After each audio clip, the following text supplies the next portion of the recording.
Chapitre 20. Une seule solution. Je restais assis là, incapable de bouger, guettant l'arrivée imminente de mon maître. Si rien n'empêchait Morwen d'agir, il serait le premier de nous deux à mourir. Cependant, la situation n'était pas totalement désespérée, car pour quelques obscures raisons, le malin s'était éloigné.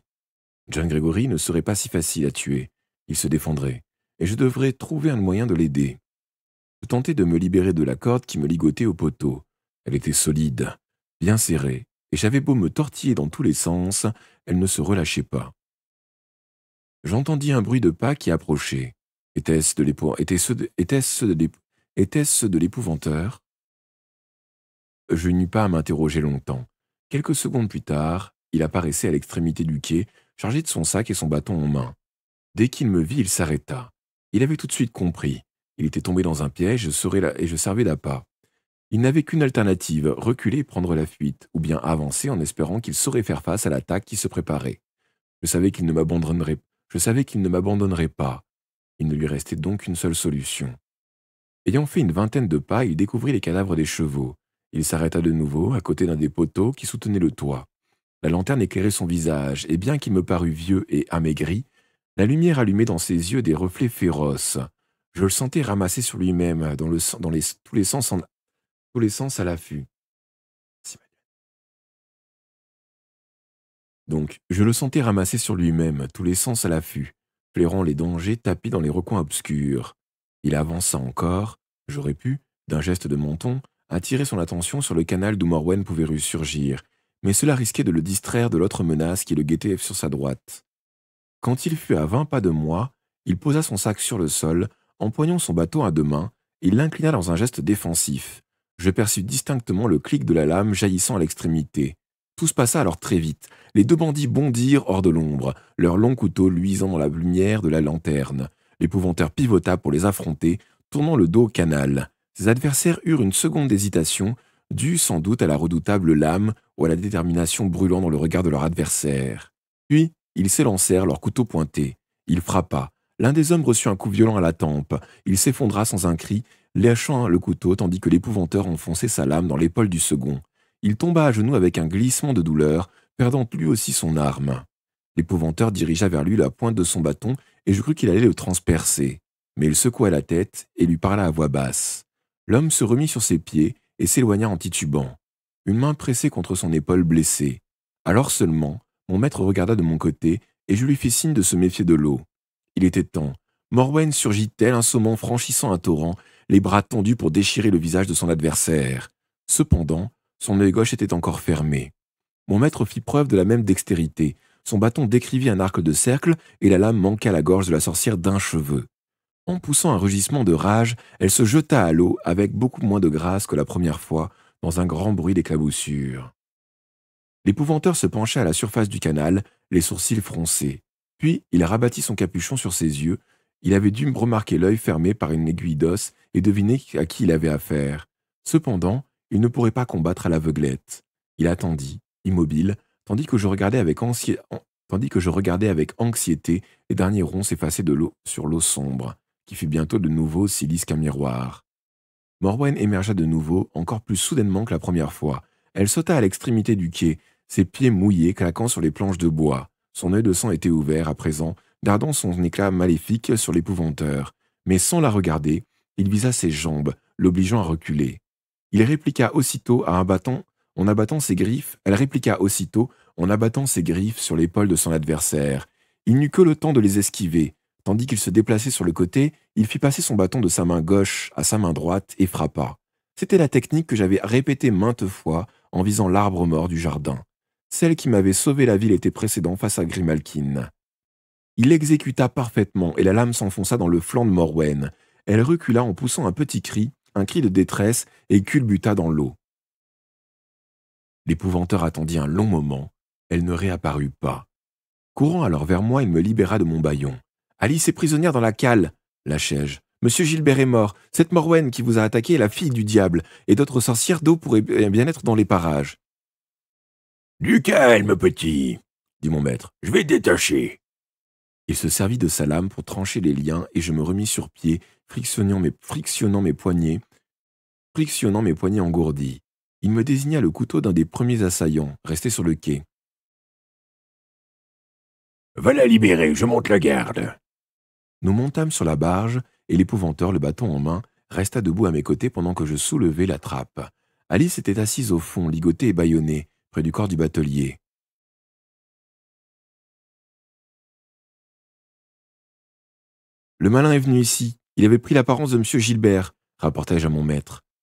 « Nous ne pouvons plus rien pour ce malheureux, soupira-t-il. Laissons-le ici, d'autres le trouveront et occuperont de ses funérailles. Coupe les liens de la fille, il faut quitter les lieux aussi vite que possible. La sorcière n'est pas gravement blessée et elle sera bientôt à nos trousses. » Je sentis Alice trembler tandis que je l'aidais à se relever. Elle resta muette, les yeux agrandis par la peur. Il me sembla qu'elle avait été encore plus terrifiée que moi par la présence du malin.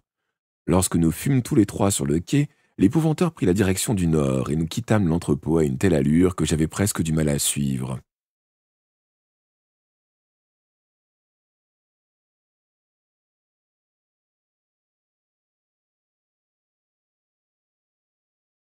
Nous ne retournons pas à Chipenden ? M'étonnai-je. Non, petit, on n'aura pas le temps d'y arriver si Morwen nous prend en chasse. On va gagner le moulin de ce pauvre Quiet, c'est le refuge le plus proche. Et plus vite nous nous éloignerons de ce canal, mieux cela vaudra, conclut-il en jetant un regard inquiet aux eaux immobiles. Je connais un raccourci, intervint Alice. Je l'ai souvent utilisé quand je vivais par ici avec les îles Osseuses. On traverse le canal et on va droit vers l'ouest. Alors, conduis-nous, jeune fille, ordonna l'épouvanteur. Au premier pont, nous quittâmes donc le sentier de halage pour nous engager dans les rues pavées de castors, étroites et sombres. Par chance, les passants étaient rares. Nous fûmes soulagés de laisser derrière nous la ville, son château et ses cachots pour suivre Alice à travers la campagne à la seule lumière de la lune et des étoiles. Finalement, après avoir longé les marais du monastère, nous atteignîmes le jardin du moulin et franchîmes le fossé.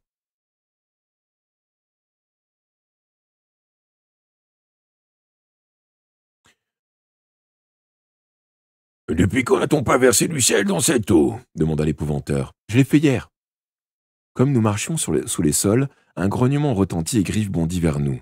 Je me penchai pour lui caresser la tête et elle nous accompagna jusqu'à la maison. « Cette bête m'a sauvé la vie, » dis-je. Ni Alice ni mon maître ne fit de commentaire. Quand nous fûmes devant la porte, Griff s'en alla de son côté, trottant vers la roue du moulin. Mieux valait qu'elle reste dehors, de toute façon. Elle nous préviendrait si quelqu'un approchait du jardin. Arrivé dans la cuisine, je me dépêchai d'allumer le fourneau. Mes compagnons étaient assis et me regardaient faire.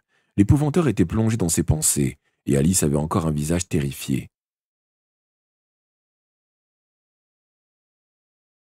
« Je prépare un petit déjeuner ?» proposai-je. Mon maître secoua la tête. « Pas pour nous, petit. Nous aurons tôt ou tard à affronter l'obscur, mieux vaut jeûner. Mais la fille aimerait peut-être manger quelque chose. »« Je n'ai pas faim, » fit Alice d'une voix éteinte.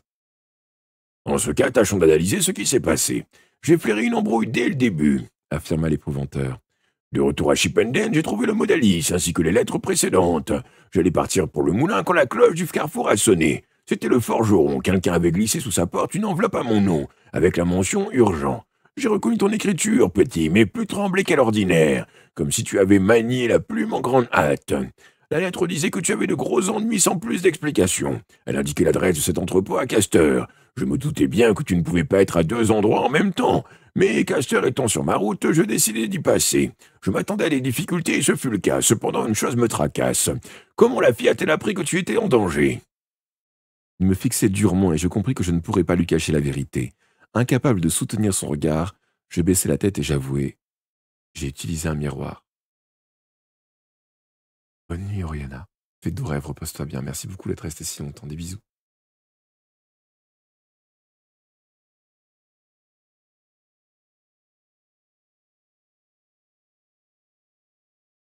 D'une voix dangereusement basse, il gronda. « Qu'est-ce que tu dis ? Ai-je bien entendu ? Un miroir ? Un miroir ?» Je me mis à parler à toute vitesse. J'étais désespéré, je n'avais aucun autre moyen de vous contacter. Monsieur Quiet était mort, tué par Morwen, et je savais que je serais sa prochaine victime. J'avais besoin de vous, je ne pouvais pas l'affronter tout seul. Mon maître m'interrompit avec colère. Je le savais, je n'aurais jamais dû laisser une Dean à vivre avec nous. Elle t'a conduit sur une mauvaise voie. Utilise un outil de l'obscur rend vulnérable. Dès que tu t'es servi de ce miroir, le malin a su où tu étais. Tout ce que tu as transmis par ce moyen lui a été connu. Je ne savais pas ça, murmurai-je lamentablement. Ah non, eh bien maintenant tu le sais, et toi aussi, jeune fille. Il marcha vers elle et lui lança d'un ton dur. Je te trouve bien silencieuse, tu n'as rien à dire pour ta défense. Pour toute réponse, Alice enfouit son visage dans ses mains et se mit à sangloter.